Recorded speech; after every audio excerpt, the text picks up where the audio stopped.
IBC மங்கை நேயர்களுக்கு வணக்கம். எல்லாருக்குமே பாத்தீங்கன்னா அவங்களோட தலைமுடின்றது ரொம்பவே இம்பார்ட்டன்டான ஒண்ணுதான். அண்ட் ஒருத்தங்களோட அழகை நிர்ணயிக்கிறதுமே இந்த தலைமுடி தான். சோ இப்படிப்பட்ட தலைமுடியை பராமரிக்க வேண்டியது எல்லாரோட கடமை. தலைமுடியை பராமரிக்கிறதுல எவ்வளவோ வழிகள் இருந்தாலுமே எப்பவுமே நம்ம இயற்கையா போறது நமக்கு நல்லது. என்னதான் நம்மளோட முடியை பார்த்து கவனிச்சாலுமே சில பேருக்கு கொத்து கொத்தா முடி கொட்டிட்டே தான் இருக்கு. சோ இந்த ப்ராப்ளம்ல இருந்து வெளியில வர்றதுக்கு இயற்கையான முறையில ஹேர் மாஸ்க் பண்றது எப்படின்றத பத்தி தான் இந்த வீடியோல நம்ம பார்க்க போறோம். இதுக்கு தேவையான பொருட்கள் என்னென்னு பார்த்தலாம். பாசிப்பயிறு 5 டேபிள் ஸ்பூன் எடுத்துக்கோங்க. அண்ட் கருவேப்பிலை 1 கையளவு எடுத்துக்கோங்க. இதே மாதிரி அரிசி கழுவிய தண்ணி வந்து 1/2 கிளாஸ் எடுத்துக்கோங்க. செம்பருத்தி பூ 5 எடுத்துக்கோங்க. இது கூடவே கற்றாழை ஜெல் 1/4 கப் எடுத்துக்கோங்க. பாசிப்பயிரை முத நாளே தண்ணியில ஊற வச்சிடணும். தலை குளிக்கிறதுக்கு 1/2 அன் ஹவருக்கு முன்னாடி இது எல்லாமே எடுத்து நல்லா பேஸ்ட் பண்ணிக்கணும். இந்த பேஸ்ட்டை நம்மளோட ஸ்கேல்ப்ல எல்லாம் படுற மாதிரி நல்லா அப்ளை பண்ணிக்கணும். அப்ளை பண்ணிட்டு 1/2 அன் ஹவர் கழிஞ்சு குளிர்ந்த நீர்ல நம்ம தலை குளிக்கணும். சோ இந்த ஹேர் மாஸ்கை வீக்லி ஒன்ஸ் ட்ரை பண்றது மூலமா நம்மளோட முடி கொட்டுற ப்ராப்ளம் நின்னு நம்மளோட முடி ரொம்பவே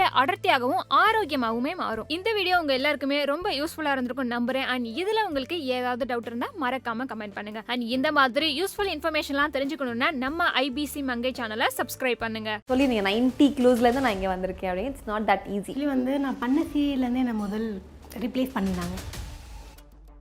எவ்வளோ மந்த்ஸ் எடுத்தது? எனக்கு ஒரு